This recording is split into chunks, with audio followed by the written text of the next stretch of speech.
voltamos.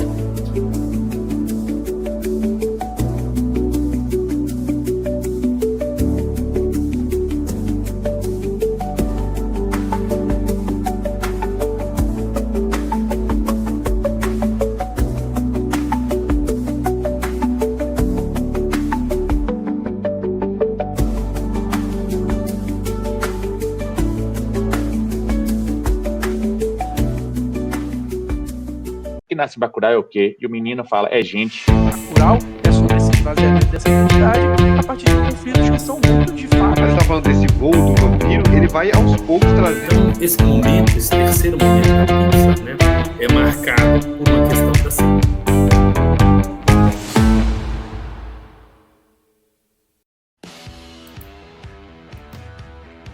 Boa noite, galera. Vai começando mais um Clube dos Quatro e hoje o filme da vez é O Agente Secreto, do Kleber Mendonça Filho. Hoje a gente vai falar desse filme brasileiro, o mais badalado até aqui, filme brasileiro desse ano, e que tem tudo para percorrer uma trajetória parecida com o filme Ainda Estou Aqui. Esse filme que tem, pela primeira vez, vai colocar o Kleber Mendonça para disputar um Oscar, já que por 2 vezes ele bateu na trave. E agora, finalmente, ele foi indicado com Agente Secreto. E esse filme que, recentemente, teve a premiação de Wagner Moura ao Prêmio da Crítica de Nova York como melhor ator. Eu tô aqui com ele, como sempre, de Curitiba, Cid Vasconcelos. Boa noite, Cid. Vai passar alguns recadinhos de sempre para você. Boa noite, Hugo. Boa noite, Eufídio. Boa noite, Bruno.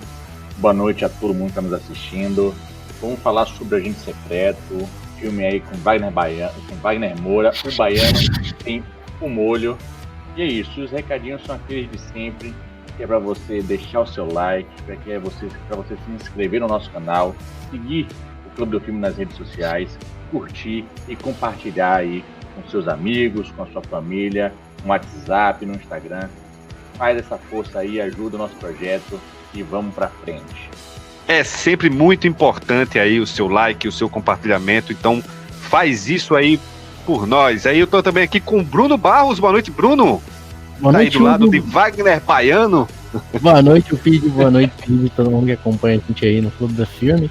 Eu não tenho recados para passar como Cid, mas queria só compartilhar que eu estou arrependido de não ter feito minha inscrição para o concurso de sósias do Wagner Moura. Vê se não parece. É isso aí. Tô aí com também ele que está com calor intenso lá de Montes Claros. Eu ia falar Cid, olha. Eupídio Rocha, boa noite, Eupídio. Boa noite, Hugo. Boa noite, Cid. Boa noite, Bruno. Boa noite a todos e todas que nos acompanham. Em relação à Bahia, eu divido o calor, né? Então, se o Wagner tem um molho, aqui nós temos um molho molhado, né? Então, de suor, que tem quase tudo a ver, né? E o Agente Secreto, esse filme brasileiro que ganhou 2 prêmios no Festival de Cannes em 2025, melhor interpretação masculina para o Wagner Moura e melhor diretor ou melhor direção para o Kleber Mendonça Filho, também conhecido como KMF, e ainda o prêmio da Crítica Internacional de Cannes, né? É o filme que um dos poucos filmes a conseguir isso, né? Porque geralmente no Festival de Cannes a ideia é que você faça um rateio dos prêmios, né? Um filme fica com esse, o outro fica com aquele. É muito difícil você conseguir, ou um filme conseguir esse feito, né? É um filme que tem tido uma trajetória dentro das possibilidades de muito sucesso, que tem chamado a atenção, né? O Kleber é uma pessoa muito ativa nas redes sociais, principalmente no Letterboxd e no Twitter. Dizem que, inclusive, ele responde a quase todos os comentários que são colocados lá. Wagner Moura, ao contrário, não tem redes sociais. Então, alguém deve ter criado um perfil para ele e deve estar interagindo, porque a gente sabe que, em se tratando de brasileiros e redes sociais e Oscar, podemos sempre contar com o fervor do fandom, né? E, basicamente, o Agente Secreto está seguindo essa trilha que foi tão bem iniciada por Ainda Estou Aqui. O que é o Agente Secreto? A história de um professor universitário chamado Marcelo, que é interpretado pelo Wagner Moura. A história se inicia quando ele está a caminho de Recife, em 1977, uma época de pirraça, né? 77 já é o finalzinho do governo do Geisel. Nós já estamos caminhando para aquela anistia ampla, geral e irrestrita, ou, como diria o grande general João Batista Figueiredo, farei desse país uma democracia, nem que seja na base da porrada. Então, todo esse clima está muito presente no filme. O Marcelo, então, ele está indo para Recife por quê? Porque ele está sendo perseguido por assassinos de aluguel, ele fugiu por algum motivo, sabe-se que ele está sendo perseguido, vigiado, a gente vai entender isso lá na frente, né?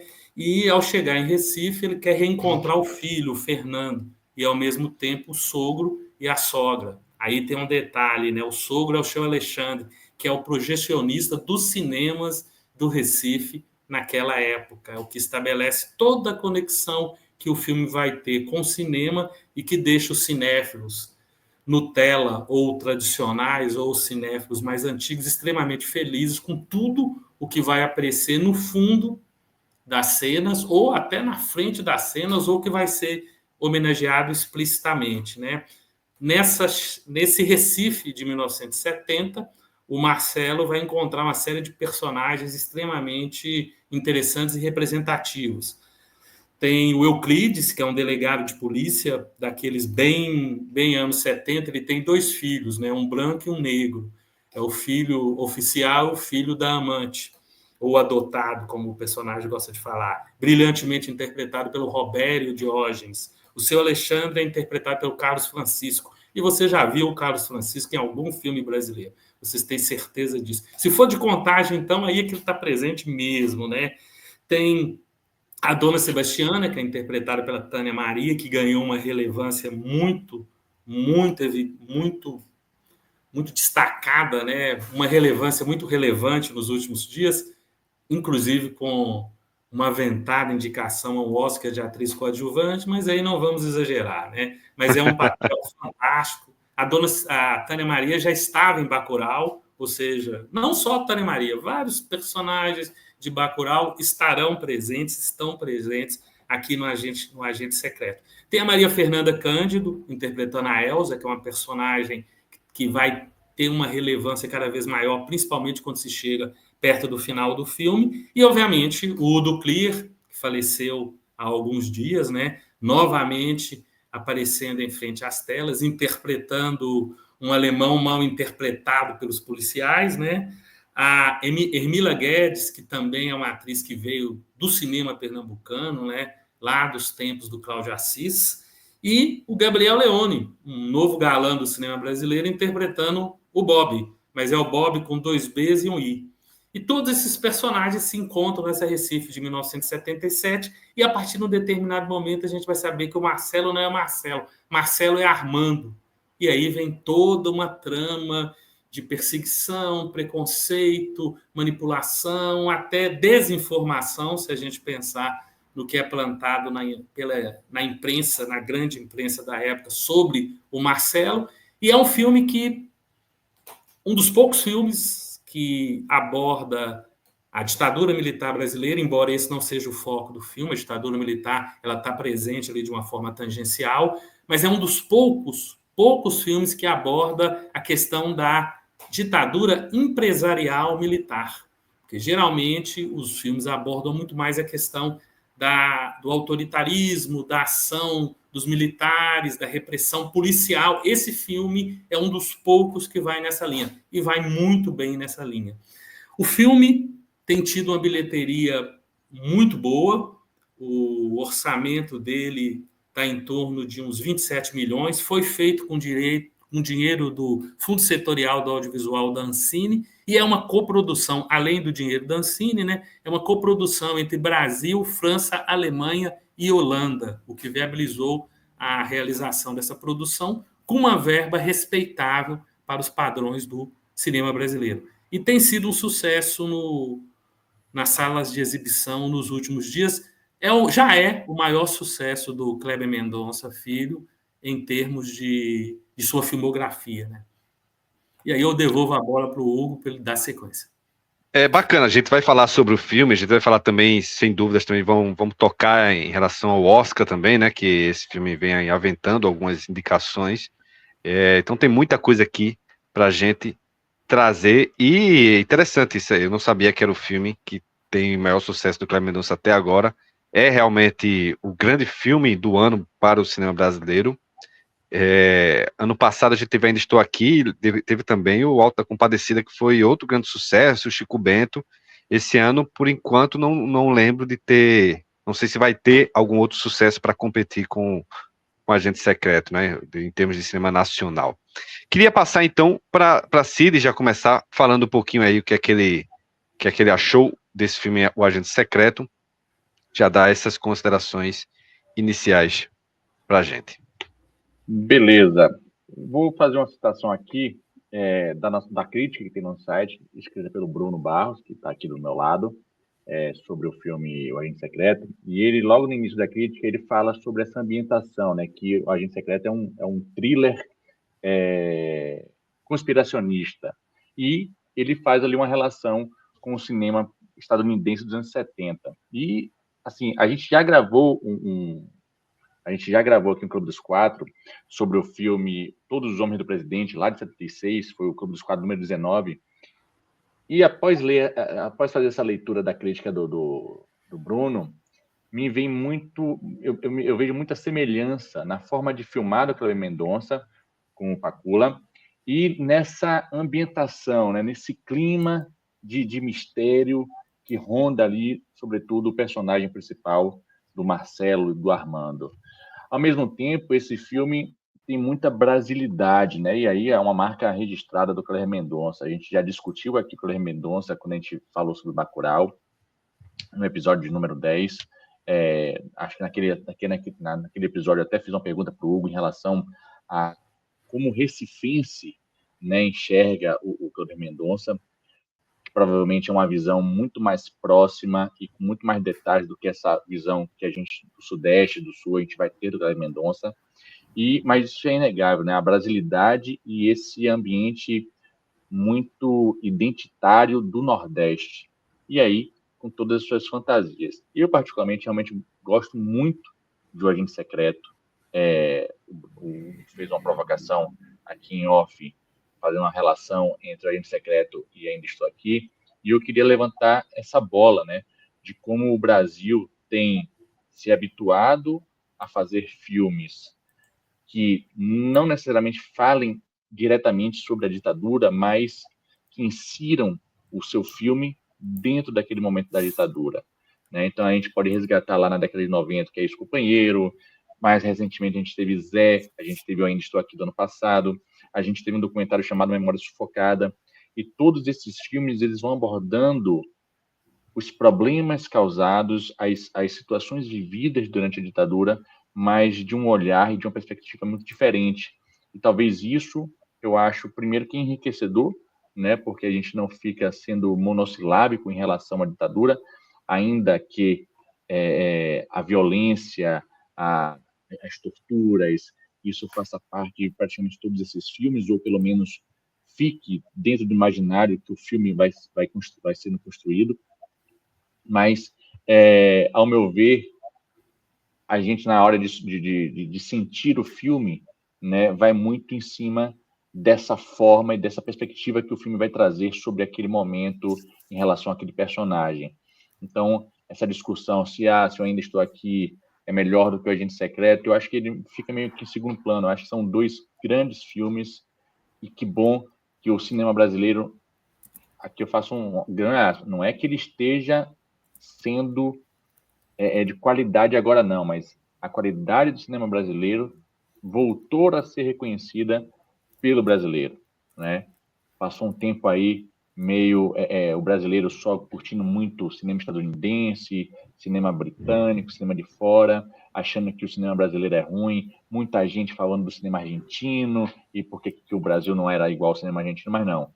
O cinema brasileiro sempre foi assim de qualidade elevadíssima, dá testa com qualquer outro cinema do mundo, e assim, que bom que através de filmes como Ainda Estou Aqui, através de filmes como Chico Bento, que você falou, o do próprio Auto da Compadecida e O Agente Secreto, a gente venha resgatando o público para essa hora de cinema, e isso realmente é o que mais importa.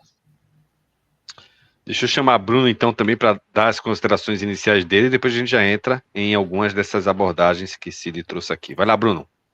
Antes de dar minha opinião, eu só vou retirar o Alto da Compadecida 2 ali como lista dos filmes representativos da qualidade do nosso cinema, tá? Retirar completamente.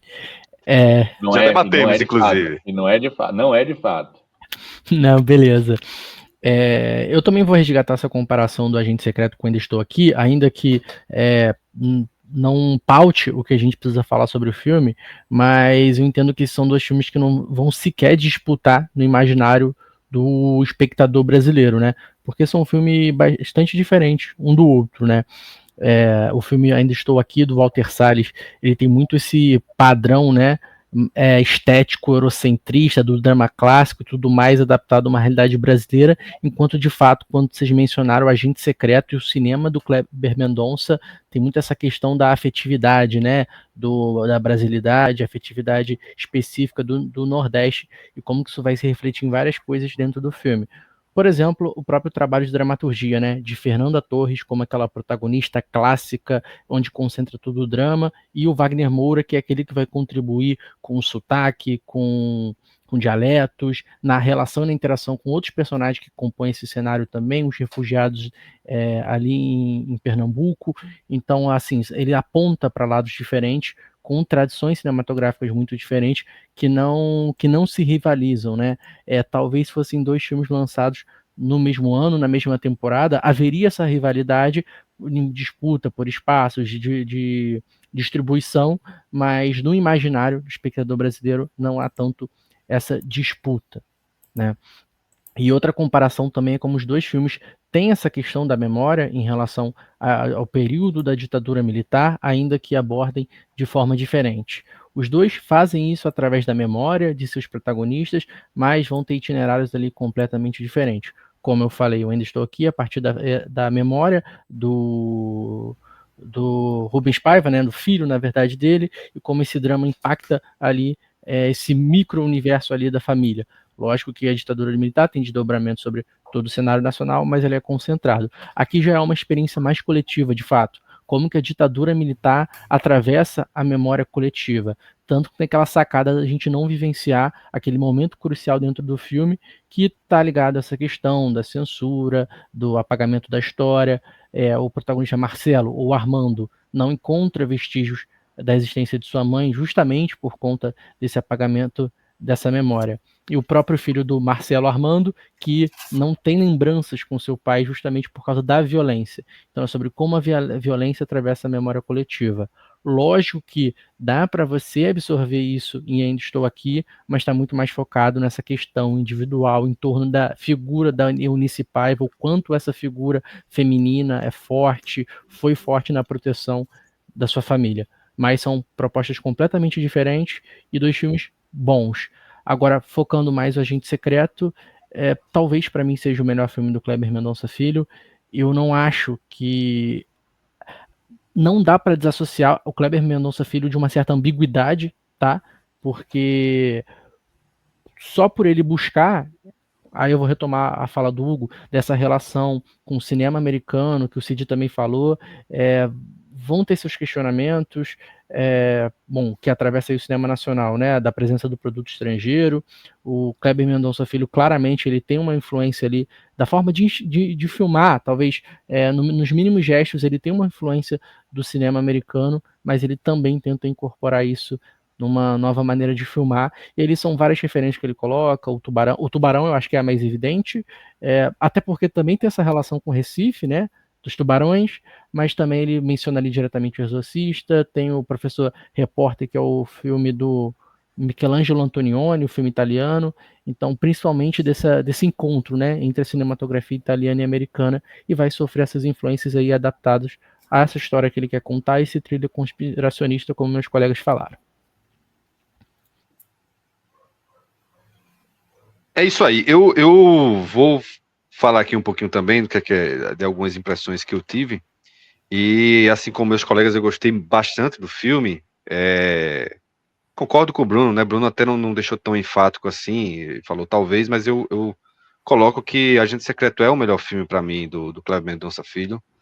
É um filme, me parece que muito mais equilibrado, inclusive, em como ele vai misturar os elementos, como ele vai Ele faz isso em Bacurau, né, por exemplo, de trazer aquele drone que parece um disco voador, e aí ele meio que mistura essa ficção científica, que na verdade não é uma ficção, mas ele deixa aquele clima sempre de multigênero, né, de várias referências. E eu acho que aqui ele faz isso de forma ainda mais ousada, né, quando ele coloca lá aquele pé, o pé cabeludo, aquela cena ali, e faz de forma mais equilibrada, eu acho até.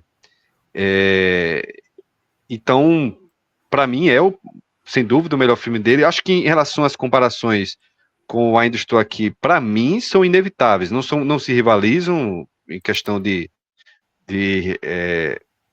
bilheteria, porque são filmes de épocas diferentes, mas tem duas coisas que fazem o filme ser comparável. Primeiro, a distância que um foi produzido do outro, é apenas um ano. Segundo, a caminhada que os dois estão fazendo em relação ao Oscar. São caminhadas semelhantes. A última vez que um filme caminhou, fez essa caminhada, foi o outro filme de Walter Salles, né? Que foi eu me fugi da memória aqui o filme. Central do Brasil. Talvez Cidade de Deus também fez alguma coisa parecida. Mas assim, faz muito tempo, e tem a questão do assunto, né? O momento político que o país vive, em que algumas pessoas clamam pela volta da ditadura por falta de memória, por falta de realmente a gente estar resgatando essa memória, não só através do cinema, mas através até de uma certa punição que deveríamos ter dado, de um rompimento que deveríamos ter dado de fato com aquela época da ditadura militar, com aquele grupo político que permaneceu no poder até hoje, alguns desses grupos. Então, algumas pessoas ainda clamam, infelizmente, por essa volta, e o filme trata do tema, embora de formas diferentes, como o Cid fala, que são autores diferentes também, né? Então, isso é uma marca muito boa do cinema nacional. Se você for ver o cinema de estúdio americano, quando vai tratar sobre um filme sobre uma guerra, sobre um tema, tem abordagens muito parecidas. Isso é falta de autoralidade, isso é realmente uma influência muito grande dos estudos nesses filmes, e aí traz essa ideia de uniformidade. Aqui no Brasil, felizmente, a gente não tem esse modelo, então os autores, né, os diretores têm essa liberdade maior e acaba saindo filmes com essa diversidade maior. Mas aí o filme, por esses dois fatores, eles acabam sendo, infelizmente, comparado até de forma rasa, né, como se gostar de um tivesse que desmerecer o outro, né? Infelizmente a gente eu acho, na minha opinião, eu acho que vai acontecer isso quando chegar mais perto do Oscar. Talvez tenha essa disputa entre os cinéfilos de qual é o filme melhor. Mas o fato aqui, que é o que a gente está se concentrando, é no que é o Agente Secreto. O que é esse filme dentro desse nosso contexto, né? E para mim o que mais pega, eu tenho alguns mini problemas com o filme, que eu vou trazer mais na frente, mas uma coisa que me pega, que é uma qualidade do filme, e o Pedro já citou isso, é como ele trata da ditadura empresarial militar, como ele sai um pouquinho do aspecto político e vai entrar com mais força dentro do aspecto empresarial mesmo, do aspecto também político, mas de como o setor privado, que é quem está comandando o Estado capitalista, atua, e atuava dentro da ditadura. E, sobretudo, como ele consegue colocar na tela o que são aquelas pessoas que foram exiladas, quem são essas pessoas perigosas que no período da ditadura foi assassinado e perseguido. Criou-se, infelizmente também, nos últimos anos, a imagem de que existia pessoas terroristas no Brasil e a ditadura perseguiu essas pessoas. Isso está no ar, para quem não estuda, para quem não sabe de nada no movimento, está aí. Existe esse imaginário de que tinha essas pessoas que eram perigosas, que eram pessoas, não vou dizer terroristas, né? Eles falam também isso, mas que tinha essa potencialidade de ser um terrorista em algum momento, porque era comunista, enfim. E ele mostra, era essa pessoa aí. As pessoas que eles falam que era exilado, que era contra o regime, era esse aí, esse Marcelo, que a única coisa que ele fez foi peitar um burguês, porque ele estava ganhando dinheiro em cima da universidade, com dinheiro público, né, em cima da universidade pública, porque ele fechou o departamento, e ele é o cara que se tornou perigoso.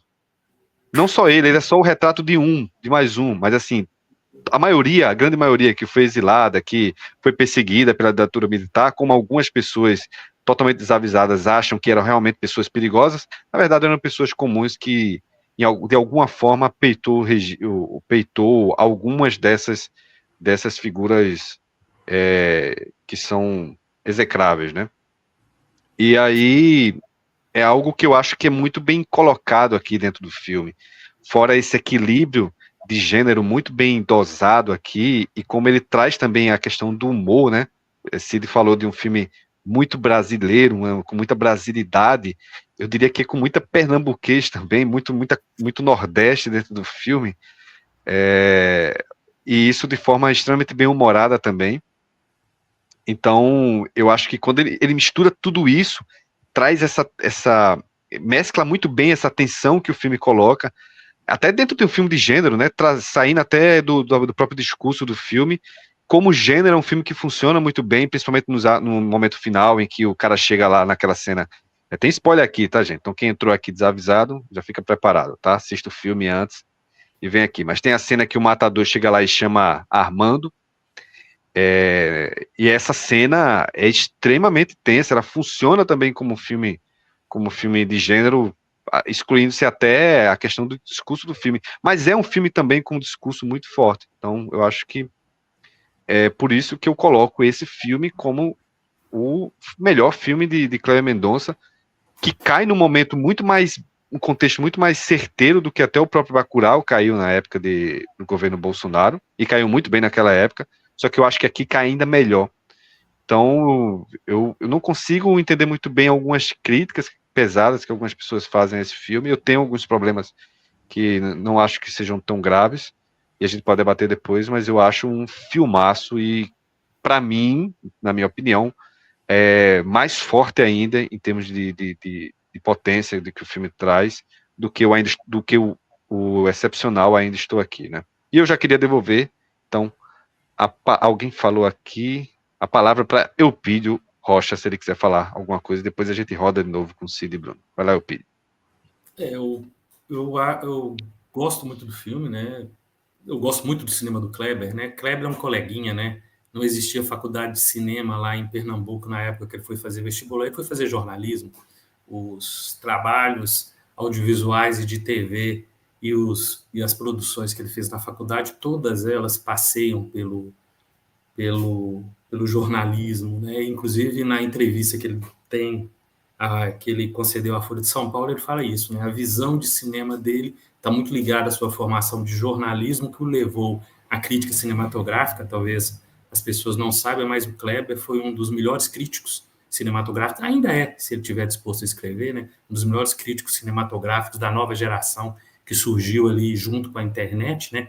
Ele criou o blog Cinemascópio, que é o nome da produtora dele, e fez a cobertura de praticamente todos os festivais de cinema naquela época em que não era comum um crítico brasileiro rodar por Berlim, Veneza, Cannes, etc. E uma bagagem cinematográfica preciosa, né? O Kleber escreve muito bem e tem uma compreensão, uma visão de cinema muito boa, mesmo, o que também não é necessário, né? Não é faculdade de cinema que vai fazer a pessoa melhor ou pior cineasta, né?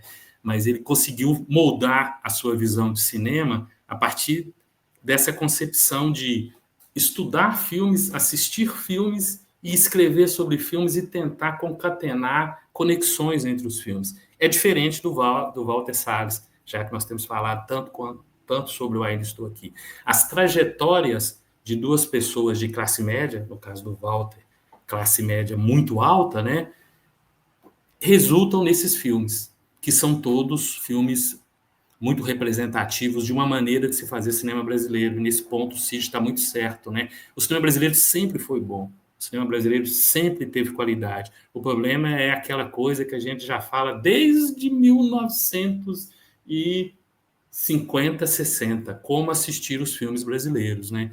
Então, aqui é um ponto. Volta de novo essa questão de distribuição, que é o grande gargalo do cinema brasileiro, né? Então, o que nós temos aqui, em Ainda Estou Aqui, um filme que, mais do que o cinema estadunidense dos anos 70, ele trabalha com a ideia do thriller político do Costa Gravas, Esse filme é um filme pautado e construído dentro da trajetória que o Costa Gravas faz. Z, Estado de Sítio, Missing estão presentes nesse filme. Até pela perspectiva de que você tem um personagem que sofre a ação do regime opressor, e é uma ação ao mesmo tempo política, ao mesmo tempo totalitária, mas ao mesmo tempo é uma questão pessoal que o afeta enquanto indivíduo. E nesse sentido, o Marcelo Armando é muito bem construído. Eu entendo, por exemplo, que o que nós temos aqui, se a gente for trabalhar com uma comparação assim, Ainda Estou Aqui é um filme sobre mãe, é um filme sobre família baseado em personagens reais, e o encontro com a memória, o encontro com a lembrança. Agente Secreto é um filme de pai, é um filme de ausência, é um filme em que a ficção constrói esses personagens que se aproximam da realidade, mas não são os personagens reais, como o que a gente tem no Ainda Estou Aqui. Ainda Estou Aqui é um filme de ditadura militar. O Agente Secreto é um filme na ditadura militar. Eu acho que aí você tem uma diferença muito precisa. E aí você tem essa explicação, se a gente quiser estabelecer as diferenças, né? Walter Salles é um cineasta que se formou dentro de uma concepção de cinema e de uma narrativa cinematográfica clássica, com um grande respeito à produção estadunidense e uma visão muito consistente do cinema autoral da época. O Walter Salles, por exemplo, é um cara que tem uma influência muito grande do Wim Wenders. O Kleber Mendonça é uma geração que vem do estudo do cinema numa perspectiva jornalística e crítica, e provavelmente para o Kleber Mendonça, além do cinema estadunidense, que é o John Carpenter, tem uma influência de um cinema que vem da Ásia, por exemplo, sabe? Uma coisa que, por Walter Salles, é um tanto quanto distante, porque a formação é mais europeia. Então, acho que aí você tem umas diferenças sobre o que são esses dois filmes.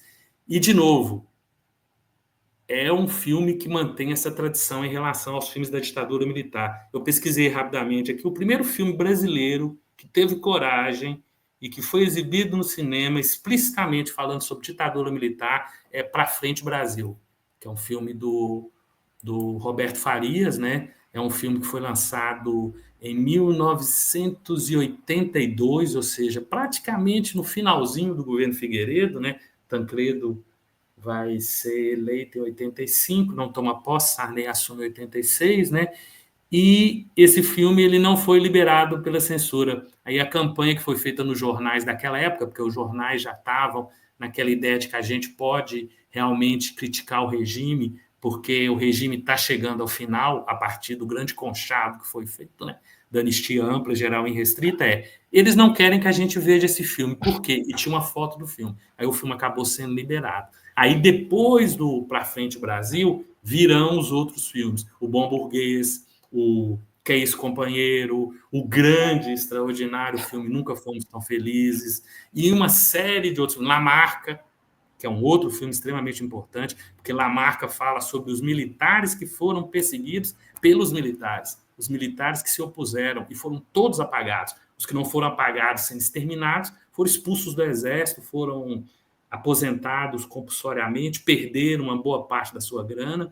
Então, é uma diversidade, né? As pessoas falam assim, por que o Brasil está fazendo tanto filme sobre ditadura? É porque dá para falar muita coisa, gente. Dá para falar muita coisa. É porque as pessoas não assistem os filmes, não querem ler, não querem se informar. E aí fala assim, mais um filme de ditadura? Quanto mais filmes de ditadura tiver, quando a gente coloca na mesma mão esses 6 filmes que eu acabei de falar, a gente percebe que tem riqueza nesse tema, né? Eu vou tentar pescar um pouco do que vocês falaram, porque vocês acho que em uma rodada trouxeram muita coisa relevante, até para amarrar os pontos vai ficar um pouco complicado. O Hugo falou de como ele acha muito bem equilibrado essa questão do Agente Secreto.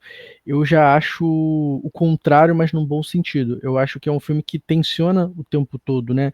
Por exemplo, um filme que eu acho que seria mais equilibrado seria o Ainda Estou Aqui. Por exemplo, daquela forma de estabelecer narrativa, apresenta a família, início, meio e fim, narrativa estruturada, equilíbrio entre forma e conteúdo muito bem estabelecido. Enquanto no filme do Agente Secreto isso é tensionado várias vezes o tempo todo, muito em função das elipses e da própria violência. Mas ainda voltando para Walter Salles, eu acho que é mais claro isso em filmes, por exemplo, como Central do Brasil, que eu acho que aí representam muito mais essa questão de equilíbrio, como o Pete também falou, dentro de uma tradição europeia.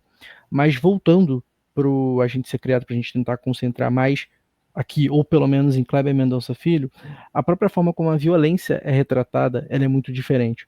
Por exemplo, no Ainda Estou Aqui, você tinha essa cena da Fernanda Torres no corredor, por exemplo, do DOPS, e a elipse era um sentido mais do espaço, né? O que está acontecendo naquele espaço, evocando ali os horrores da ditadura e a tortura, de uma forma que, mesmo que a gente não veja, ela está evidente e incorpora na narrativa. Enquanto a violência em Um Agente Secreto, ela muito mais vai se insinuando pelos cantos da narrativa do que, de fato, explorada diretamente. Por exemplo, quando Marcelo barra Armando encontra aquele cadáver no chão, claramente a gente já entende que a violência ela está próxima do personagem. Independente do que é essa violência, de onde ela vem, como ela vem, a gente sabe que ela ameaça o protagonista. E essa violência ela vai se insinuando o tempo todo, conforme o protagonista vai. Esse risco em relação ao protagonista vai se tornando ainda mais latente, mas nunca diretamente. Existe uma cena em que há uma subversão, e aí eu falo quando isso é subvertido, quando abandona-se um maior equilíbrio, que é justamente naquela cena de perseguição ali, que é o auge estético do filme, que é quando de fato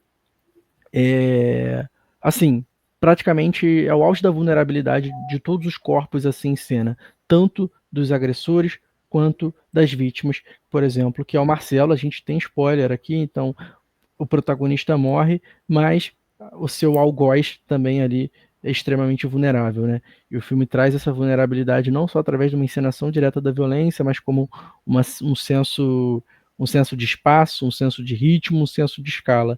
Então eu acho que são filmes que lidam realmente de uma maneira muito diferente. A própria violência para evocar os traumas da ditadura, e outra violência como um princípio de encenação que ora se insinua, ora é confrontado diretamente. Mas uma coisa que é muito interessante é que nos dois existe uma quebra no final. Os dois lidam com sucessivas quebras em função de elipses, faltas, ausência de informação, mas ainda acho que o Agente Secreto lida isso de uma forma um pouco melhor, porque tudo tem o seu sentido. Eu acho não mais definido, né? Porque é um filme que a gente precisa investigar esse sentido, a gente precisa buscar. As coisas não são colocadas pra gente como no cinema de tradição europeia, como do Walter Salles, mas as coisas, esse processo de busca de sentido ele é muito mais satisfatório no Agente Secreto. Então, são coisas que a gente pode pontuar também.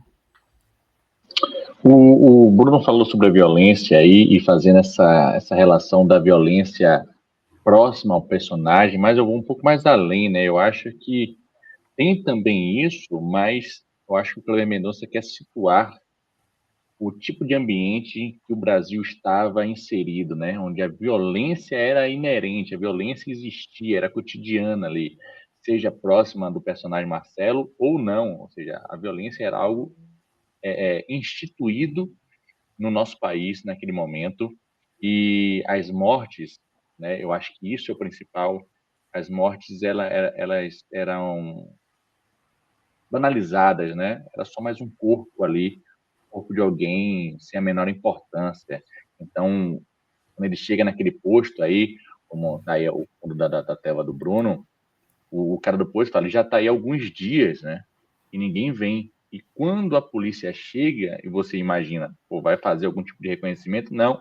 A preocupação é com o personagem Marcelo. O corpo é só um detalhe, os cachorros estão ali meio que mastigando.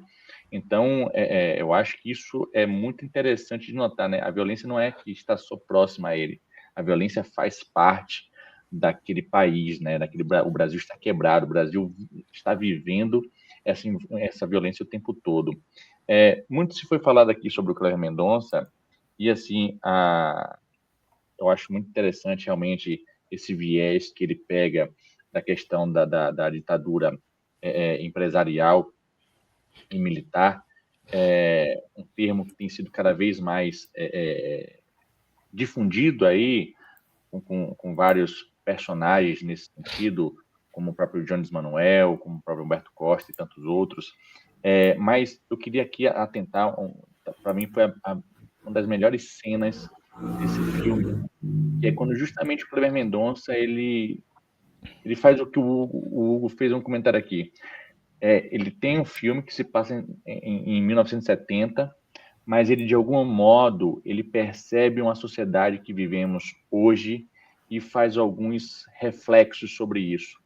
Então, existe uma cena ali claramente tirada do caso Miguel em Recife. Para mim, aquilo ali é um absurdo, né? A forma como ele constrói aquilo ali, né? De uma forma muito sutil para algumas pessoas que pouco conhecem o caso ou que já esqueceram do caso, mas extremamente forte para quem ainda sente aquilo ali, né?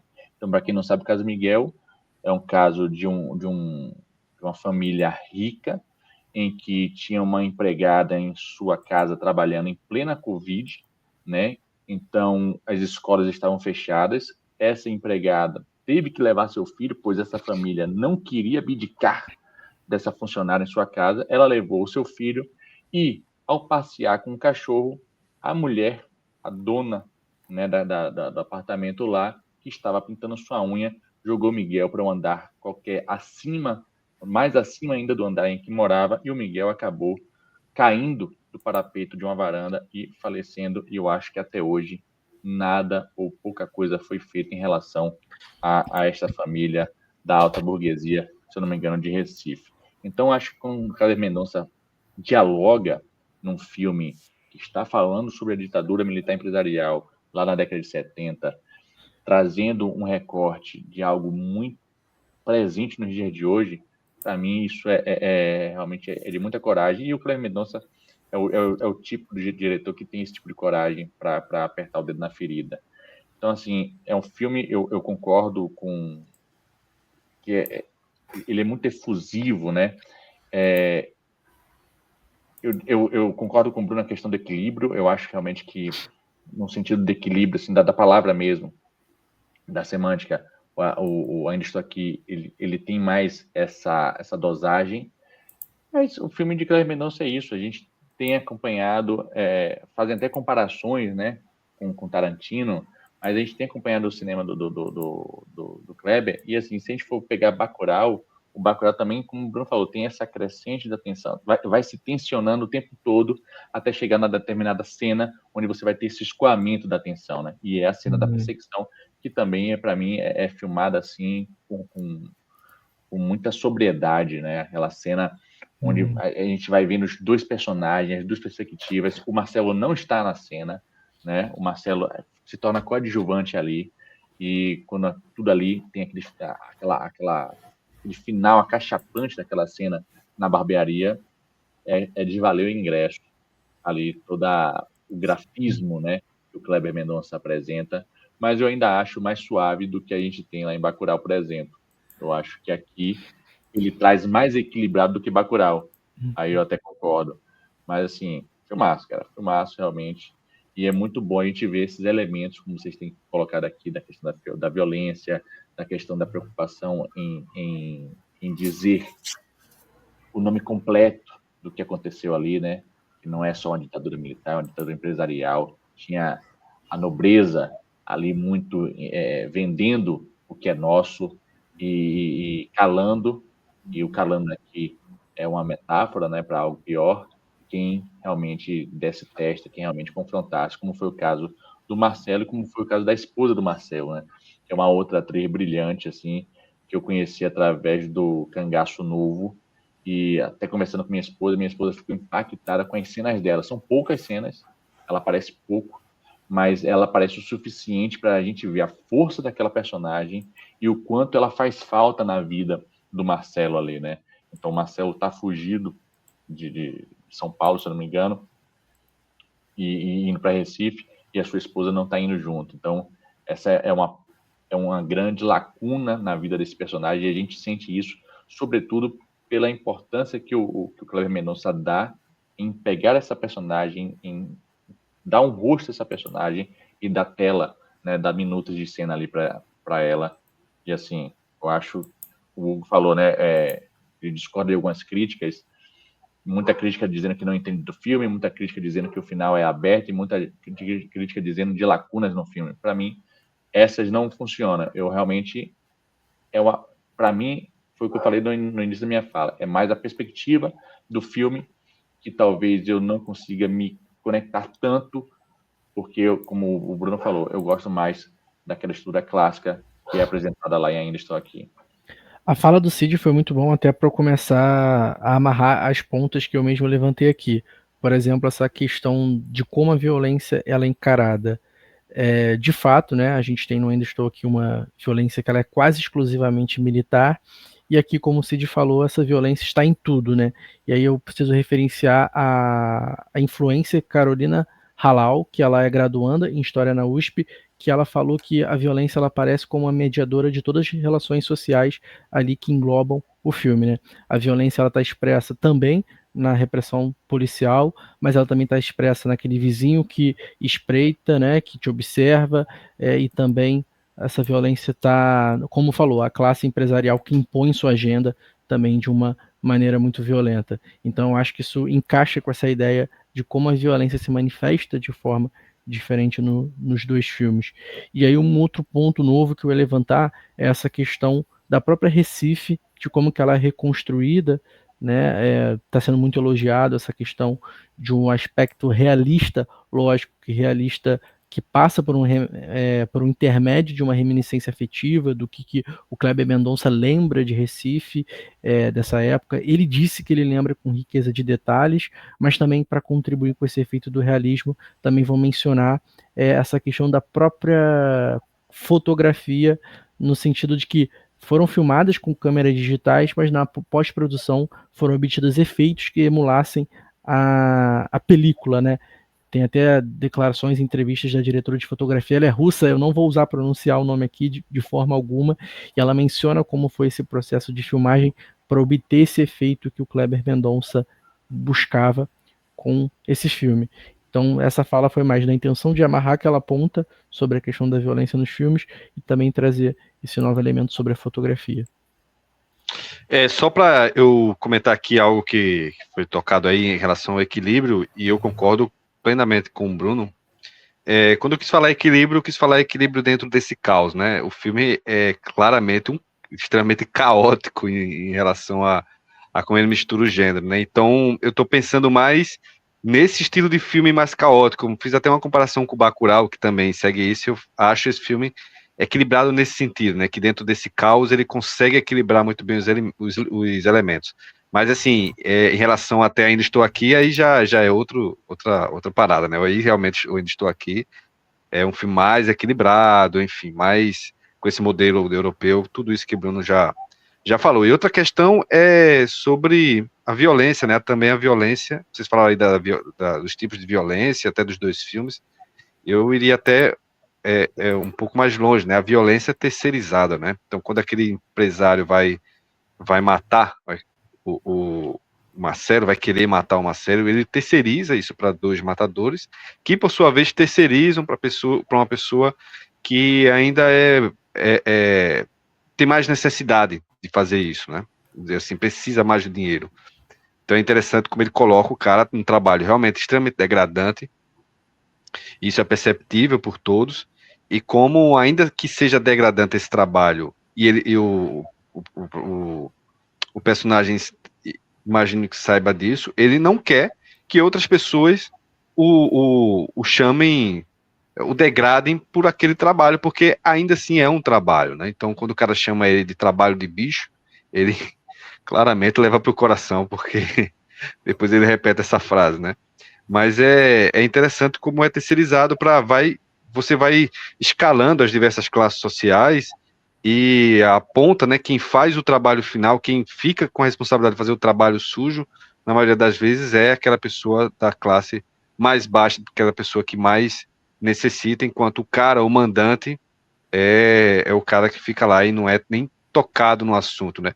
Isso até dialoga muito bem, não acho que o filme faça isso, né? não é a mensagem do filme, não é o discurso do filme.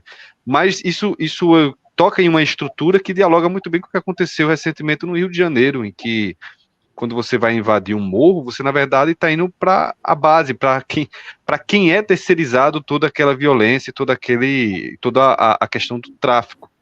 E eles não querem, não se interessam em tocar realmente na ponta, né, em quem realmente manda, que é a pessoa, que é o burguês que está lá no seu ar-condicionado e jamais entra na favela, jamais precisa entrar na favela. Mas para você ver, o filme não toca nisso, mas é tão estrutural que a gente pode apontar isso para diversos outros setores, né? Estou falando aqui de violência, mas a própria questão do funcionalismo público, em vários momentos, o funcionário público precisa se submeter a diversas questões, a diversos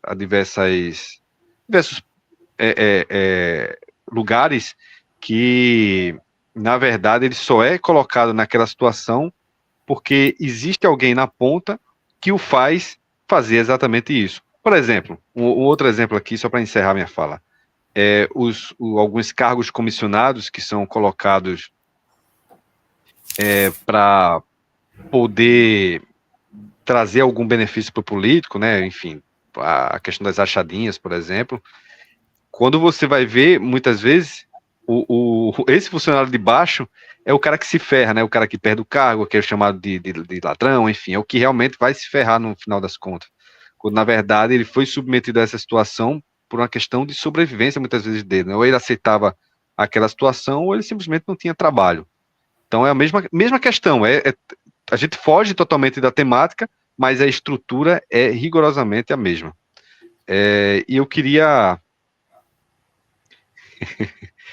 passar então aqui para Eupídio, para a gente já entrar no final, mas eu queria saber de Eupídio e depois de vocês dois também, eu vou falar alguma coisinha também, sobre a questão do Oscar para esse filme, das chances, da expectativa de vocês para o Oscar, né? O Wagner Moura venceu o prêmio em Cannes, está sendo extremamente ventilado lá o nome dele como melhor ator, talvez até com mais força do que Fernanda Torres, pelo menos nesse momento aqui que a gente está agora, né? Fernanda Torres até ganhou um pouco mais de força no final, né, da corrida, mas o Wagner Moura está vindo com muita força e o filme também tem todas as chances de, no mínimo, ser indicado para melhor filme estrangeiro, né? Eu queria saber, eu deixei o pedido por último, então? Se for, posso falar então. Você quer por último? Tá, então deixa eu passar então para Cid falar um pouquinho. E aí, eu tava falando das indicações, né, Cid? Então eu viajei aqui. Então vamos lá, continuar com o Eupídio, então. Eu queria saber de Eupídio sobre essa questão da indicação para o Oscar, né? A expectativa. Eu torço, eu sou um torcedor emérito pelo cinema brasileiro, né? Como um atleticano, torcer tá no sangue, né? Já diz um dos melhores filmes brasileiros de todos os tempos, lutar, lutar, lutar, né? Então, Wagner, KMF contam com meu apoio integral. O filme, inclusive, ele foi premiado, né, no Festival de Cinema de Nova York, ali no finalzinho de novembro, início de dezembro, ganhou como melhor filme internacional e o Kleber e o Wagner ganhou como melhor ator, o que de certa forma compensou o fato de não ter ganhado no Gotham. Então eu estou achando que vai caminhar muito para uma decisão que vai ser no Globo de Ouro, que se a gente lembrar bem, o grande start, né, do Ainda Estou Aqui veio do Globo de Ouro. Então a gente vai focar, vai concentrar mais no Globo de Ouro, né? Assim que saírem, confirmar as indicações, tem a vantagem porque o Globo de Ouro é ator de comédia e ator de drama. Então, como ator de comédia, o Léo DiCaprio já fica afastado do Wagner, né? Ele vai acabar disputando muito mais com o Michael B. Jordan em Pecadores. Então, a possibilidade seriam, de certa forma, dois outsiders, né? Um negro e um latino disputando, enquanto que o Léo DiCaprio fica lá no comédia. Então, torcerei muito pelo Kleber, né? Gosto muito do Agente Secreto. Eu acho que tem dois pontos já que a gente está caminhando para o final, que a gente não falou aqui com tanta precisão, que é a questão das referências cinematográficas que estão no filme, né? O sogro do Wagner, o seu Alexandre, ele é projecionista, isso tem uma implicação muito grande. Muitas das cenas do filme acontecem em salas de cinema, entradas de cinema, em sala de projeção, né? Um dos diálogos mais representativos acontece numa sala especial para um projecionista descansar enquanto ele vem para consertar as máquinas, né? E tem os cartazes, né? Os cartazes de filmes que passam ali, que eu acho assim sensacional, particularmente numa cena em que o Marcelo chega ao cinema e ao fundo está o Trapalhão no Planalto dos Macacos, que esse eu tenho certeza que é um dos primeiros filmes que eu assisti. Esse filme eu lembro, se vocês me perguntarem qual é o primeiro filme que você assistiu, eu falo, o Trapalhão no Planeta dos Macacos, no Planalto dos Macacos. Em 1977 eu tinha 10 anos, alguém me levou para ver esse filme. Então, isso é muito, muito interessante. E tem um contraponto, né? Você tem toda a questão do cinema de gênero que está ali. Vocês falaram do Tubarão, mas também tem a Profecia, que é o sucessor do Exorcista, né? Porque o Exorcista é de 73, a Profecia é de 76. Então, toda aquela questão do terror, do incômodo que provoca um espectador é ligada à Profecia, e é um filme incômodo também. Até hoje ele incomoda bastante, igual o próprio Exorcista. Então, essas conexões metalinguísticas, cinematográficas, referenciais, homenagens, é muito rico. E um personagem que tem uma importância tangencial na narrativa é a Elsa, que é interpretada pela Maria Fernanda Cândido, porque a história, como vocês também falaram, né, do Agente Secreto não é uma história cronológica, não é igual o filme do Walter. O filme do Walter é uma história totalmente cronológica, que começa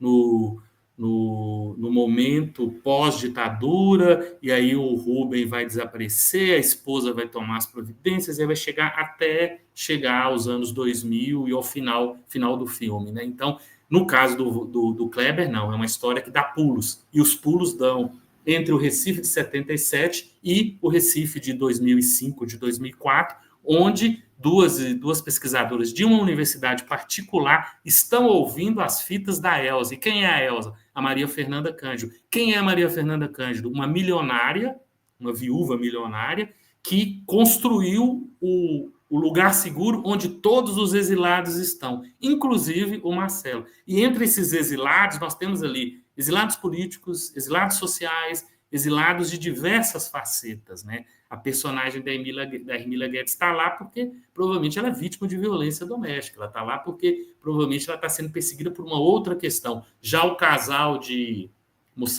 angolanos que está lá é uma perseguição política. Então, e quando essas fitas surgem, e essa universidade particular que ganhou o acervo das fitas, né, porque a Maria Fernanda Cândido, a Elsa faleceu, e os herdeiros passaram essas fitas, tem toda uma conexão com essa mesma cena que acontece lá no quarto ao lado da sala de projeção, onde é gravado o famoso diálogo que fez muito sucesso no trailer, né? Eu sou um cara pacífico, mas esse senhor, eu bateria com um martelo na cabeça dele até que ela virasse uma geleia, que é mais ou menos o que o Wagner Moura fala. Então, são duas abordagens tangenciais que também precisam ser destacadas no filme. E eu reforço, eu estarei torcendo pelo Wagner, que tem o molho, né? E pelo Kleber, que tem a pimenta. Então, vamos lá pirraçar o Oscar, né? Vamos enfiar um pouco de pirraça no Oscar dos gringos e garantir o nosso prêmio. Embora é muito difícil, com raríssimas exceções, que um país bise sua vitória no Oscar. A gente sabe que isso aconteceu com a Itália e com a França, né? Mas aí também é sacanagem. A Itália ganhou 10 Oscars e acho que a França ganhou 9. Então... Eu estava vendo aqui no GolDev, né? Então, o Wagner Moura está lá em terceiro lugar, Leonardo DiCaprio em primeiro, Timothée Chalamet em segundo e Wagner Moura terceiro. Então aí vem Michael B. Jordan, Ethan Hawke, Joel Edgerton, Jesse Plemons, enfim, até o George Clooney e Dwayne Johnson em décimo, com o The Smash McKinney. Então Wagner Moura, eu acredito que tem muita chance de ser indicado, vai depender de tudo que vai acontecer na corrida para o Oscar, né, nos próximos meses, como é que vai ser a campanha, tudo isso conta muito pro Oscar, mas eu acho que o nome dele está sendo muito bem ventilado já tem um tempo, e o filme está em campanha lá nos Estados Unidos, ganhou agora um prêmio, o filme tem boas chances também de ser indicado ao melhor filme, e a melhor filme internacional eu acho que é praticamente garantido, né? Claro que a gente não pode cravar, mas assim, não sei se vai ganhar, mas indicado é bem provável, assim. Uma coisa que eu queria falar rapidamente, que não é de Oscar, e aí depois eu passo para vocês, é sobre o ponto negativo, né, que eu estava pensando, que eu ia falar do filme. Não, talvez eu fale isso nas considerações finais, é melhor. Tá, então deixa eu passar para vocês. Quem vai agora? Bruno ou Cid? Me perdi Sou aqui eu. nas... Vai Não, lá, Bruno. beleza, então vou falar. O Eu Pedi, ele falou, né, de algumas coisas que a gente não analisou talvez tão profundamente, mas ele também levantou uma bandeira que a gente não terminaria nunca, né, que é essa questão das referências cinematográficas, porque como eu falei, tá ali influenciando minimamente o próprio ato de filmar, né, mas só para acrescentar algumas referências, a própria Perna Cabeluda ali, essa questão da estética dos filmes dos mortos-vivos do Romero, se a gente ir um pouco além, essa própria reconstituição de um crime a partir de arquivos, né, vai lembrar muito a Conversação de Francis Ford Coppola. Não acho forçação de barra se a gente já está dentro dessa noção de um cinema italo-americano também, e com essa questão dos gangsters. Então, assim, eu acho que são muitas as referências ali e, assim, não tem fim. A gente entraria aqui num ciclo vicioso de buscar essas referências e ficar perdido igual o protagonista de Conversação, tentando encontrar. Sobre a questão de Oscar, né? Eu acho que a gente deve afastar, deve não, né? Mas eu vou afastar essa noção de que está relacionado com a questão de qualidade, porque dificilmente está. O último vencedor que eu achei que teve uma coerência, assim, pensando na qualidade intrínseca da interpretação, foi o Anthony Hopkins, meu pai, de melhor ator. E depois disso, todas as indicações não, todos os candidatos que venceram foi dentro de uma narrativa, né? Acho que teve o Brandon Fraser nessa questão da reviravolta, dessa volta por cima, uma interpretação ali que deu o prêmio. Então eu acho que assim, não falta, do ponto de vista da qualidade do trabalho, requisitos ali para o Wagner Moura de fato estar bem cotado para ganhar esse prêmio. Olhando termômetros, a gente também diz que tem grandes chances, essas chances estão acima, sim, do que a gente até estava considerando para Fernanda Torres. Eu acho que poucas pessoas se deixaram levar de fato por uma expectativa mais aflorada, assim, já que todo o tempo estava ali entre não, né? Estava ali dando para Demi Moore, né? Apesar de que eu acho que isso seria extremamente problemático também do ponto de vista da qualidade intrínseca, né? Então, mas pensando quem está indicado, eu acho que a melhor forma de olhar é para quem está sendo indicado nessa. E a gente esqueceu um pouco de parâmetros do Oscar, enfim, política, abstraindo-se um pouco. O Michael Jordan, eu não gosto da interpretação dele, eu não acho que tem ali coisa para sustentar, ainda mais porque ele interpreta dois personagens. E eu acho que Isso que eu ia perguntar. Nenhuma das duas é boa? Então, o problema é você ter que trabalhar os dois e não poder dar densidade a nenhuma delas, entendeu? Então, onde que está o trabalho de interpretação? Porque fica algo meio solto, não é um trabalho de nuances, não são duas personalidades pensadas. Se fosse, poderia ser, mas não acho. Eu acho que o The Rock, ele tá cotado? Só uma coisinha. Então, Episódio 11, Pecadores, tá? Só para referenciar. Então vai The lá, Rock, The Rock. alguns atores, depois que fazem 60 anos, decidem ser atores, né? Que nunca foram, mas ele ainda tem menos de 60. A Demi Moore decidiu aos 60 anos ser uma boa atriz, não deu certo, mas acredito que o Dwayne Johnson vai para a mesma linha, não desce. Porra, ele é um ícone foda, maior nome masculino do entretenimento, é futebol americano, luta livre, filme, mas, cara, não é pra você, se você estiver ouvindo The Rock, não é pra você. Eu gostei da atuação dele em Smash McQueen, tu não gostou, não? Tu deu 3,5 pro filme. E o outro nome, quem que faltou? Que tá Timothée, não esquece o Timothée, não. Chalamet. Aí o negócio embaça, que a academia tá enrolando pra dar o Oscar desse cara, ó, há muito tempo, desde Me Chame Pelo Seu Nome. Mas Léo DiCaprio tá em primeiro aqui. Eu me abstenho. Já ganhou, gente. Eu me abstenho de falar sobre esse filme. Eu não assisti o filme ainda, mas eu acho que Leonardo DiCaprio fez as pazes com a academia e tem muita chance de ganhar o segundo. É um nome muito pesado. Muito pesado. Então, é um nome. Aí que tá, é um nome fácil de premiar, entendeu? Porque se premiar Leonardo DiCaprio, a academia não vai ter que dar satisfação. Esse é um ponto. Afasta a polêmica. Mas eu acho que o Timothée Chalamet também afasta a polêmica. Entende? Também afasta a polêmica. Vai depender, né, de como é que vai ser polêmico é o Wagner Moura, porque o Michael B. Jordan é um ator negro, vamos reconhecer o esforço. O DiCaprio é um cara que está bem com a vida, com a academia, já faz um bom tempo, ainda fez um filme na Netflix, então faz filmes, trabalha com Tarantino, trabalha com Scorsese, né? O Timothée, é igual vocês falaram, ele já disse que ele quer ser um grande ator, ele se espelha em Pacino, De Niro, se não citou Anthony Hopkins, vai acabar. Nossa Senhora. Então, mas o DiCaprio já tem esse prêmio pelo conjunto da obra, entendeu? Então, se ele tivesse entregado de fato uma performance que fuja muito, talvez. Por isso que eu acho que está entre o Chalamet mas sabe o que vem grande vantagem para Wagner Moura? É o Cannes, ter vencido de Cannes, né? A validação. A validação de Cannes. E a validação de Cannes tem sido cada vez mais forte dentro do Oscar. Não necessariamente para melhor ator, mas para o Oscar em geral, né? Então, principalmente depois da ampliação. E tem que ver também. É porque tem que ver o conjunto das indicações também. Vai ser outra coisa pra gente começar a pensar, o conjunto das indicações. Porque sair sem nada, eu acho muito difícil. Eu acho que esse filme é uma batalha após a outra. É aquele tipo de filme que tem 15, 16 indicações e sai sem nada. Tem chance disso acontecer. Eu falo até do Agente Secreto. Não, e o Batalha após a outra, fotografia não vai nem conversar, roteiro não vai nem conversar com a possibilidade de ganhar. Muita coisa ali não tem chance. Acho que DiCaprio é o que tá...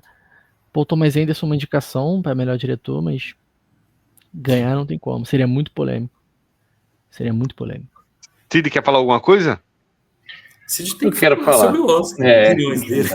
Exatamente, isso mesmo. Vocês já estão passando por cima do coitado do Cid. Querem calar o Cid, silenciá-lo?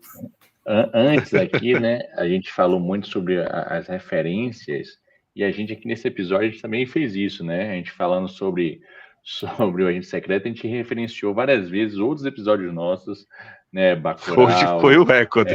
Pecadores, o de Todos os Homens do Presidente. Então a gente fez isso. E uma outra coisa, já que a gente citou a parte do cinema, é que se a gente for pegar o último filme do Kleber Mendonça Filho, justamente um documentário chamado Retratos Fantasmas, onde ele faz toda uma reflexão ali sobre esses espaços físicos que era o cinema. E aqui é isso, né? O espaço físico do cinema, ele faz questão, como o Eupídio falou, de gravar em diversos lugares ali, na frente, na bilheteria, dentro da sala de cinema, na projeção, em outras salinhas. Então, é esse olhar, e não só gravar, né, mas mostrar como aquelas pessoas estão reagindo ao filme que estão assistindo. Tem a cena da própria Elsa, que ela sai e ela fala como ela sentiu medo daquele filme de terror passando. Então, é um outro resgate que o Kleber Mendonça faz aqui do seu filme passado, que é o Retratos Fantasma, para esse filme. Bom, sobre o Oscar, assim, a gente esperar. Eu acho que o Bruno foi muito assertivo e feliz quando ele fala que a gente tem que tirar um pouco a questão de que a premiação é sobre qualidade, quando na verdade não é. Oscar não é isso, e a maioria dos outros não é, né? Tem alguns festivais que têm uma maneira diferente de pensar nessa premiação. Eu acho que Cannes é uma dessas, onde você tem ali um grupo mais seleto, mas o Oscar não necessariamente vai ter a ver com a qualidade da obra. E assim, eu acho que o importante para o cinema brasileiro, nem tanto para o brasileiro, mas sim para o fomento do nosso cinema, é a gente estar em evidência, né? A gente ter as indicações, é o melhor ator, é a melhor fotografia, é o melhor roteiro, é o melhor diretor, é o melhor filme internacional. Então, a gente estava falando assim, esse filme do Leonardo DiCaprio e do Paul Thomas Anderson vai ter 16 indicações para talvez não levar nenhuma, e eu acho que isso seria um ponto importante do ponto de vista, até de algo que a gente já discutiu aqui, do ponto de vista mercadológico para o cinema brasileiro, é isso, é a gente ter essa vitrine em diversos momentos, não só é a atuação da Fernanda Torres, é a atuação do Wagner Moura, é a direção do Walter Salles, é a direção do Cleber Mendonça, mas ter todo aquele trabalho de fotografia, o trabalho de montagem, o trabalho de roteiro, né? Ou seja, a gente colocar nossos profissionais ali, o nosso cinema de um modo completo e não só a atuação, a direção, isso tornar isso, colocar isso em evidência em diversas categorias, eu acho que seria fundamental e evidentemente que seria a cereja do bolo alguma vitória. O Wagner Moura, tudo bem que vai ter aí essa luta árdua aí com o Chalamet, como o trouxe, com o Leonardo DiCaprio, mas é alguém, por exemplo, que circula já em Hollywood, né? Já tem ele tem uma entrevista que já fazia muitos anos que ele não gravava em português, né? Que ele não filmava em português. Ele já está muito tempo lá, já está muito bem adaptado, já passeia, né, pelos pares ali de Hollywood. Então isso realmente eu acho que já é uma porta meio aberta assim para ele e para a gente ter realmente uma esperança e ficar na torcida. Eu sou do time do Elpidio aí, eu também estou na torcida. Não é uma figura estranha, não é, Cid, dentro de Hollywood, não é? Exatamente. Não é tão outsider assim. Então, Exato.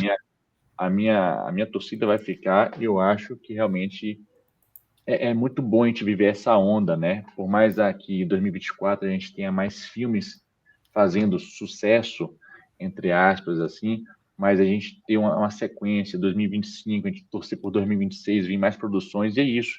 E para vir mais produções, precisa vir mais fomento, iniciativas, parte financeira, e assim, torcendo pelo cinema brasileiro sempre. Bacana também.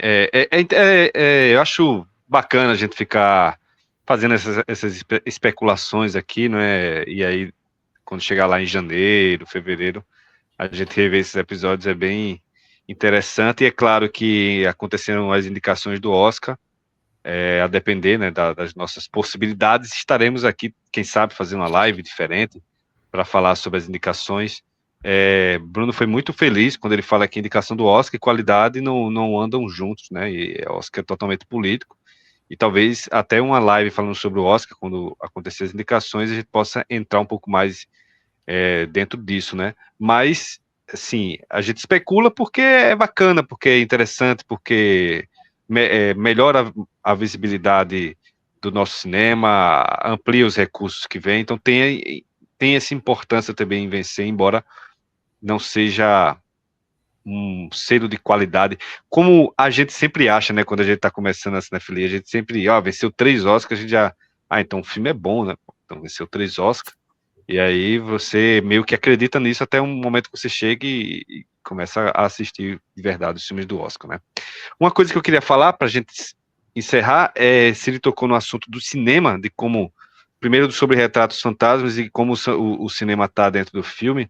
Eu queria só trazer aqui, mencionar o carinho que Cleber Mendonça Filho tem pelo São Luís, né, especialmente pelo Cinema São Luís. O Cinema São Luís ele ficou fechado há alguns anos porque por infiltração que estava acontecendo no prédio de São Luís. São Luís, para quem não sabe, é um cinema aqui de Recife, cinema clássico daqui, cinema de rua, enfim, muito bonito, para quem já foi lá sabe do que eu estou falando.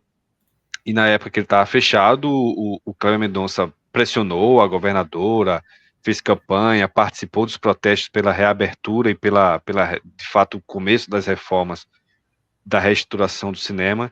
Então, esse carinho do Cleber Mendonça, ele é muito, muito genuíno, né? E ele faz questão de colocar, sempre que possível, o Cinema São Luís em evidência dentro dos seus filmes. Eu acho isso muito bom. Vamos então aqui para as considerações finais e para a indicação, e eu vou começar então com você, Bruno. Faça aí as suas considerações finais e indicação. Cara, indicação vai ser difícil, mas vamos lá. Considerações finais. Eu acho que Agente Secreto é aquele tipo de filme que, por não ter essa estrutura, né, linear de a gente vê aquele filme que vai suscitar vários pensamentos e discussões ao longo do tempo e que vai ser ressignificado ao longo do tempo. É um filme com uma possibilidade semântica muito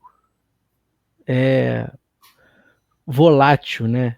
Eu acho que a gente vai voltar nesse filme, nos encontros privados, não falo aqui, falo no grupo, WhatsApp, conversas, e com certeza esse filme vai ser mais conversado. Não à toa, isso aconteceu com Bacurau, isso vai acontecer com os filmes do Kleber Mendonça Filho, porque, como eu falei, não dá para tirar essa ambiguidade e essa constante volta aos filmes com um novo olhar para a gente consolidar um pouco uma noção até contemporânea de cinema que está se desenvolvendo, sim, a partir do Kleber Mendonça Filho, até mais do que o Walter Salles, por exemplo. Eu acho que o Walter Salles está muito mais vinculado a uma noção do cinema pós-retomada, mas ainda ali no início dos anos 2000.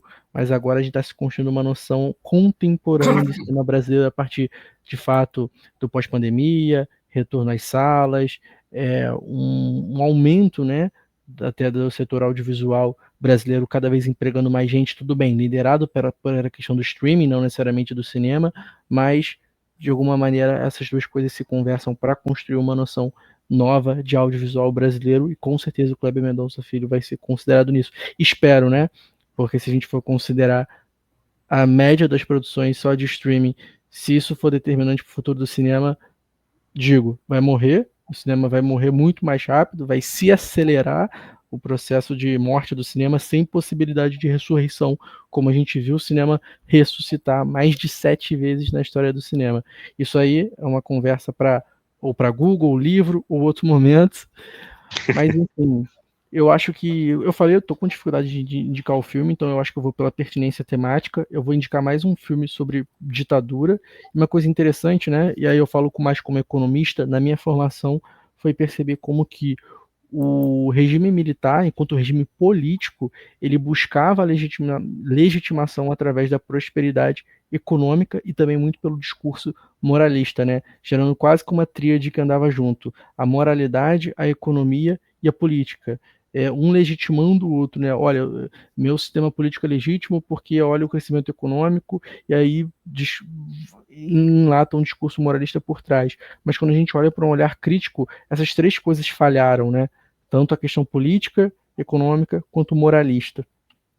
Na parte econômica, a gente fala muito de industrialização, crescimento econômico, mas também quando a gente olha por trás, intensificação das desigualdades de classe, regionais, e aí vai entrar muito a questão do Nordeste, né? Também assunto para espaços privados, Sudene, e tudo que o poder público tentou para fazer para reverter isso. E aí um filme que ele consegue captar muito bem essas três dimensões, política, econômica e moralista, é Um Beijo no Asfalto, de Bruno Barreto, que a situação do filme começa justamente porque acontece um beijo no asfalto, supostamente um beijo no asfalto entre dois homens, e por isso o motivo de tanta polêmica. E essa situação denota ali uma reminiscência de um pensamento assim, moralista e político do regime. Então, acaba que, para encaixar muito bem com essas três dimensões, Um Beijo no Asfalto, Bruno Barreto. E quem assistiu o filme vai entender melhor do como que ele faz isso, né?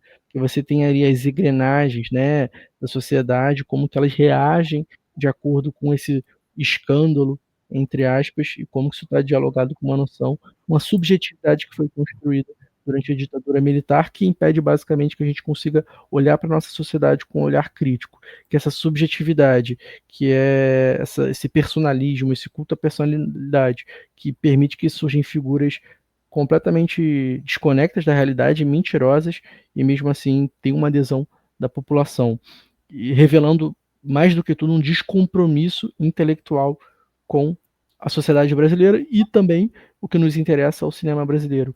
Então é nesse descompromisso intelectual que cabe assistir o filme Um Beijo no Asfalto, Bruno Barreto, Globo Filmes, se não me engano. É Globo, mas é bom. Brincadeira, não tenho esse problema com a Globo. O Pedro vai confirmar aí onde é que o filme tá, se ele não tá lembrado, e merece um episódio especial, né? Beijo no Asfalto, né? Por tudo isso que o Bruno falou. Fazendo a minha indicação aqui, eu vou por esse caminho de filmes que abordam, né? Como o Pedro foi muito feliz em falar isso, né? Um filme que está na ditadura, né? e não sobre ditadura, né? Esse filme do Kleber Mendonça, ele tem a ditadura como pano de fundo. Eu vou trazer aqui o Eles Não Usam Black Tie, né? Que é um filme também se passa ali na ditadura e vai expor o conflito de classe, né? As greves ali dos anos 70, não é isso? É um filme de Leon Risman. Nossa, Leon Risman. E vai contextualizar todo esse conflito, principalmente o conflito entre um pai e um filho, um pai grevista e o filho que não quer aderir a essa greve. Então, um filme de 1981, Eles Não Usam Black Tie, e, assim, só assistam o filme, tem tudo a ver com essa perspectiva da ditadura empresarial militar, inclusive resquícios dela a gente vive até hoje em questões de modelo político que a gente vive, que é totalmente para algumas classes sociais totalmente ditatorial. Então, é interessante a gente não deixar essa ideia morrer de que a ditadura, do ponto de vista político e do ponto de vista mais forte, exacerbada, na cara, ela acabou, mas os seus resquícios continuam até hoje. Então, o filme talvez traga também essa discussão, né? E eu esqueci de fazer a consideração final, que é uma cena que eu não gosto muito do filme. Eu não gosto da repetição do Wagner Moura na figura do filho. Para mim, isso... O ator, o Wagner Moura, ele está muito vinculado à figura do Marcelo, né? Quando ele aparece no lugar do filho, isso gera um afago para a gente, espectador, né? Meio que a figura tá lá ainda, então é meio que o filho tá lá e a ausência do Marcelo, o Armando, né? Perde peso. Perde totalmente peso. E isso eu acho que é um pouco ruim, né? Porque se a gente não visse mais o Wagner Moura em tela depois que sai a notícia de que ele morreu, talvez essa ausência ela perdurasse mais até depois do filme. E a gente acaba ficando mais, como é que eu posso dizer, mais tranquilo, né? Quando o Wagner Moura aparece na figura do filho. Talvez essa seja uma dos problemas que eu tenho com o filme, mas que não afeta o todo dele, né? Então, chamar aqui... Opa, pode falar. Outra comparação com Ainda Estou Aqui é que lá tem a troca de atriz por um mesmo personagem e aqui a repetição de um mesmo ator por uma troca de personagem. Então parece... Não tem como ignorar essa simetria. É o oposto, É verdade. O paralelo tá feito. Verdade.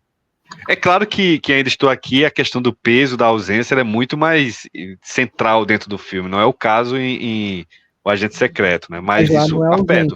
Lá é o peso do envelhecimento, porque a Fernanda Montenegro... Isso, no caso de Fernanda. Isso. No caso do Marcelo, né? Tem o peso da ausência dele. E lá ganha um peso muito maior, justamente porque você tem a Fernanda Torres e a Fernanda Montenegro, né? Você vê a Fernanda Montenegro, o tamanho da Fernanda Montenegro, isso dá uma amplifica a dimensão de uma forma absurda. Essa vivacidade, né? Eu também tenho problemas com esse diálogo, com esse momento que o Kleber Mendonça coloca dos dias atuais, desse lidar com a história, né?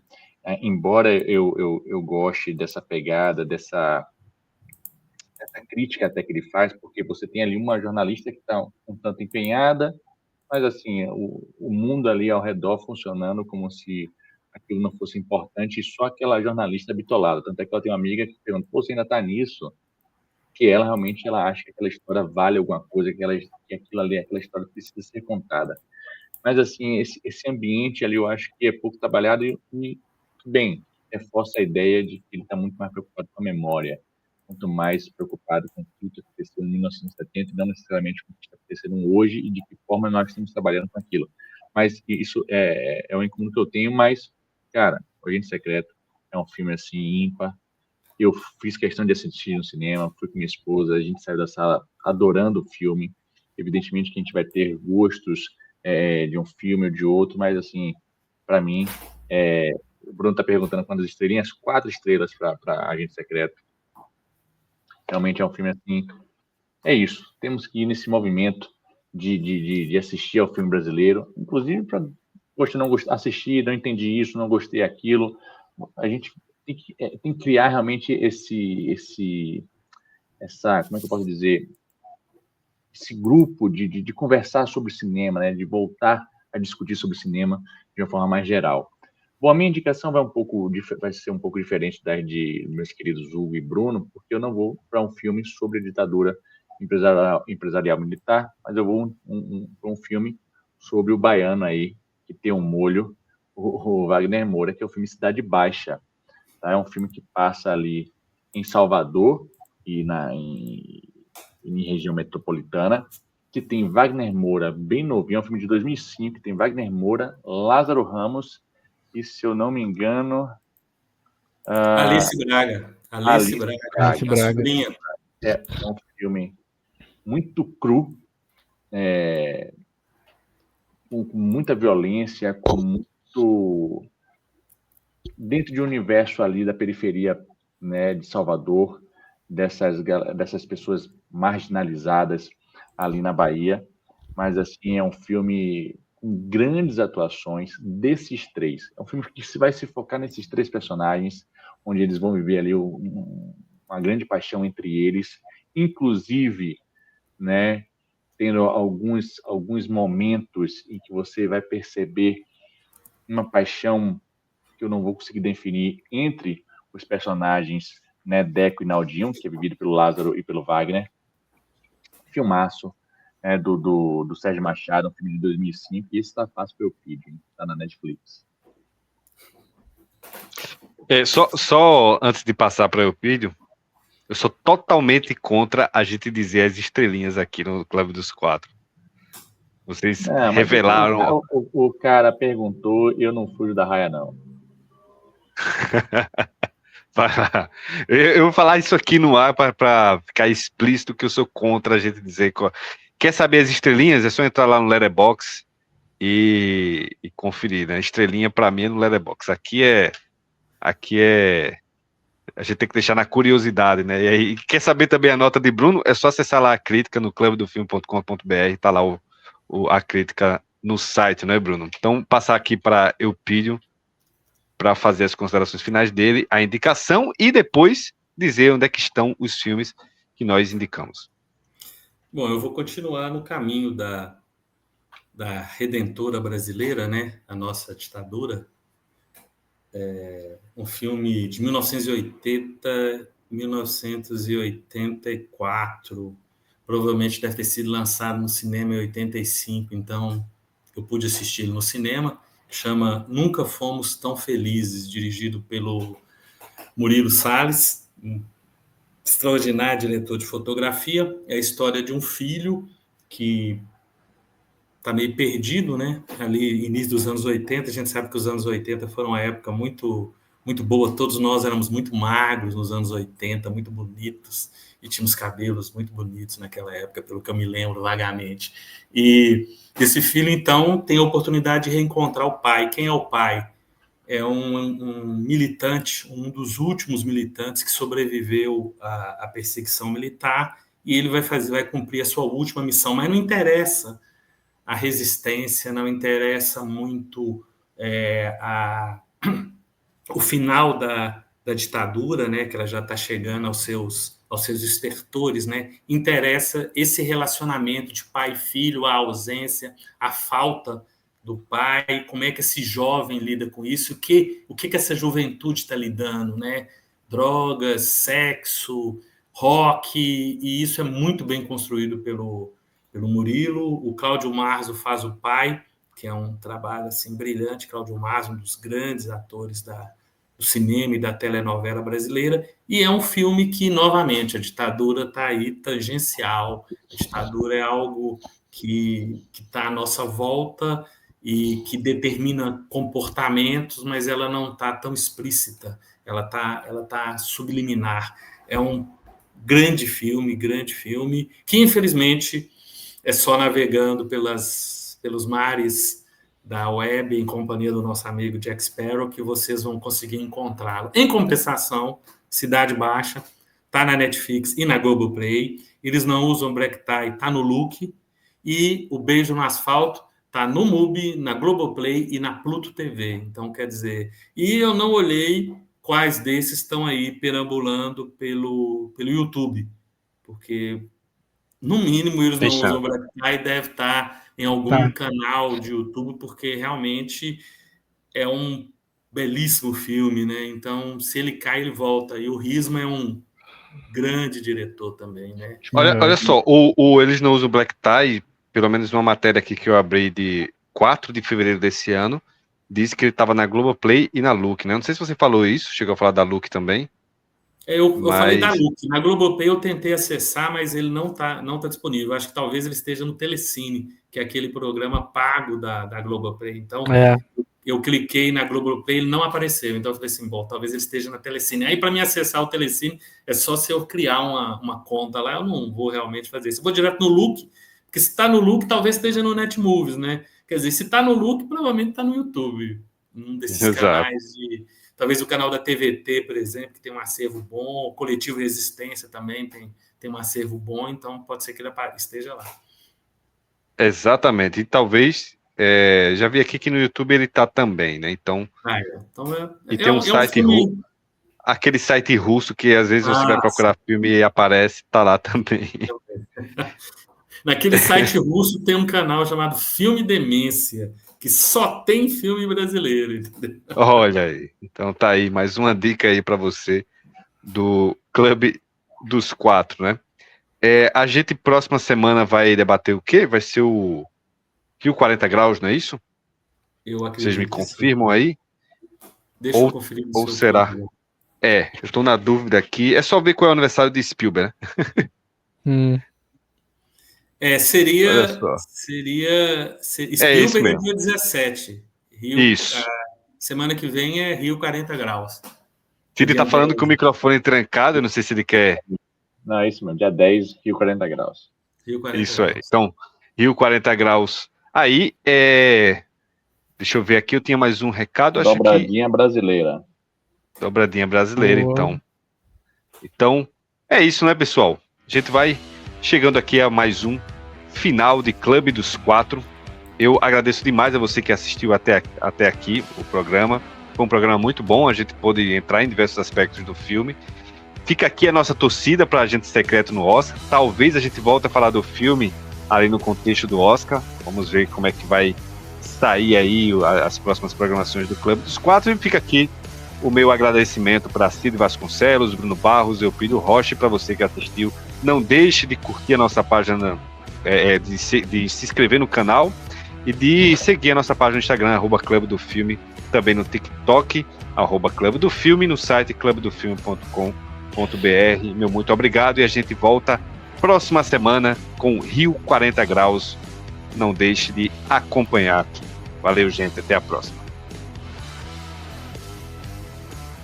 Que nasce Bacurau é o quê? E o menino fala, gente. Bacurau é sobre esse esvaziamento dessa identidade a partir de conflitos que são muito de fato. Mas você tá falando desse voo do vampiro, ele vai aos poucos trazendo. Então, esse momento, esse terceiro momento da pizza, né, é marcado